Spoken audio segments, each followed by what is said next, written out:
What's up and welcome to another edition of the Cover 2 Recap. I'm Edward Lewis, publisher of BruinSportsport.com. This is Joey Kaufman, the UCLA beat writer for the OC Register. We're here tonight at the Coliseum where UCLA fell to USC 40-21. And Joey, it really wasn't even that close. Tell me what you saw tonight and why UCLA fell. USC ran a lot of man-to-man coverage that UCLA hasn't seen as much as some of the other teams. A lot of the other teams they've played throughout the Pac-10 ran a lot of mix of zone and man, but USC ran pretty much man the whole way, and I felt as if the UCLA receivers throughout the game didn't exactly get that separation that you would want and kind of create those easy throwing lanes for Josh Rosen. Yeah, I think that has to be the number one storyline from the game. I mean, defensively, yes, they got run on a lot, and yes, they were on the field for 40 minutes out of the game, but the fact that UCLA could not get off their press coverage was incredible to me. Sua Cravens locked up Thomas Duarte, especially in the second half. young Iman Marshall locked up Jordan Payton really the entire day, and then the rest of the receivers just couldn't get open. I mean, I think that was the number one takeaway. And then people kind of pin it on Josh, and they say, well, he was flustered, this and this. Well, you try throwing to people that are covered. I mean, that's a tough task. They needed to get open for him, and they didn't. He was flustered, though, and from the standpoint that USC did a pretty good job of getting pressure in the backfield. And I felt the offensive line had that kind of revolving doors that you saw. Connor McDermott coming back from the injury. Kenny Lacy left in the second quarter with what looked like an ankle injury. So they were banged up, and the sack totals have been down this year. They only gave up 11 going into this game, but they're probably about 10 or 12 throughout the year that could have been easily sacks, and Rosen kind of kept plays alive with his feet. So he did face, I think, a lot of pressure, and he was flustered, I think, for a good bit. In the post-game press conference, there's a lot to talk about there, but we'll start with Jim Mora. Seemed a little downtrodden, a lot different than when we've seen in previous years from Jim when they lose big games. The Oregon one comes as an example when he's pounding the desk.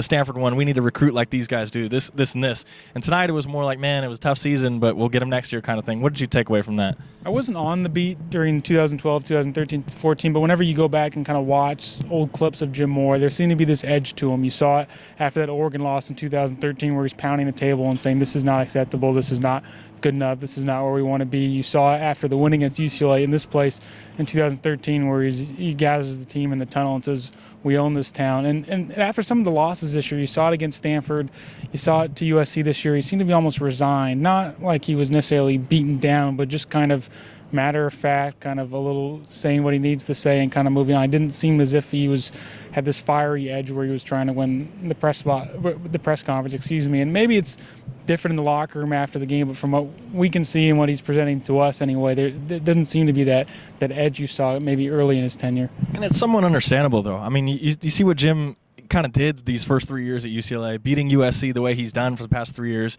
and yet still losing the head-to-head battle for Iman Marshall and Adoree Jackson. And really, anybody that had success out here on the field today, UCLA was basically a finalist for a top 3, top 2, and lost to USC to them. And it's got to be frustrating because he beat USC 3 straight years. And not only did he beat them, but he beat them handily. So you can kind of see, like, man, in a moment of weakness where he'd be like, man, this is tough to take. I don't know what more we have to do to win these recruiting battles and get some of these talented guys on our team. Yeah, it would be frustrating. You're kind of teetering on this edge here where you're winning 8 games, maybe 9 games with the bowl win, and you've won 9 games, 10 games before, and you're waiting to break through. So I imagine that would be you're a little bit kind of beaten at some point.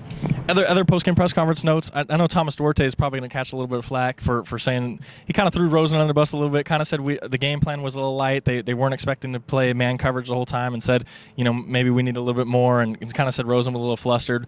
Jordan Payton talked about Iman Marshall locking him up, and just any takeaways from those guys that you stood out to you.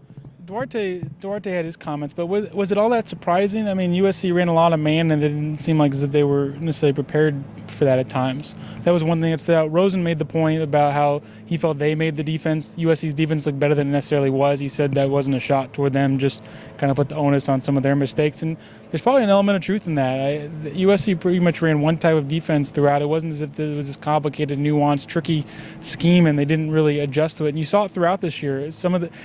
Go back to the Arizona State game. Arizona State wasn't going to confuse you with anything. Arizona State's this team that they blitzed darn near half the time, and they were never able to kind of overcome that.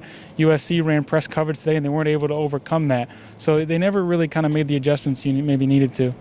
So that happened. UCLA loses to USC. The Pac-12 South is gone. They're 8-4. They're looking at a, kind of a lesser bowl game. So what are some of the takeaways now after you kind of analyze it and see the game and see what the aftermath of it? What do you take away from this game and UCLA going forward? Well, it looks like the likely bowl scenarios. It's hard to tell because there's so many Pac-12 teams.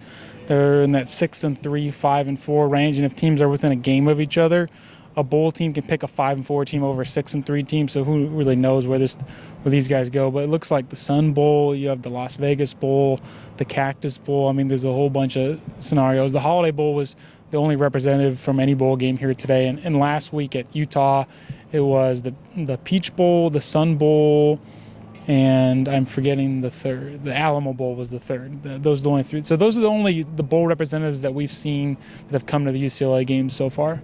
So far cry from the Rose Bowl. But getting into the rivalry, everybody wants to know, where does this go from here then? UCLA had 1-3. USC's got one. Where do you think this kind of goes off from here?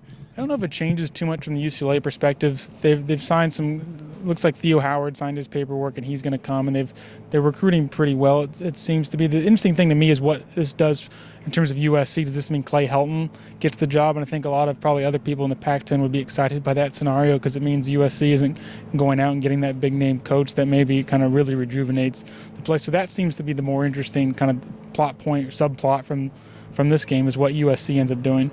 From a talent standpoint, though, I think this is the number one takeaway is this going to be a heck of a rivalry going forward. I mean, Josh Rosen, this was a true freshman playing in front of 88,000, playing against a stiff man defense and a lot of pressure in his face. And all in all, I think he did well for being an 18-year-old kid out here. So he's going to only get better going forward. And then out here with USC, you had the Iman Marshalls, the Adoree Jacksons. All those dudes are still very young. Juju Smith, they're all sophomores and freshmen. So, I think this rivalry is going to grow. It's going to get better and better. I think we're going to see a game very similar to this next year where it's really competitive and somebody takes off in the end. There's a lot of talent on both sides, and I think going forward it's going to be who can best make use of that talent. I think that's really the main takeaway from today. That'll wrap up our coverage from the Coliseum. As always, you can follow Joey's coverage of UCLA on Twitter at Joey R. Coffin. You can follow my coverage on Twitter at Edward_Lewis. Until the next time, thanks for tuning in to the Cover 2 Recap.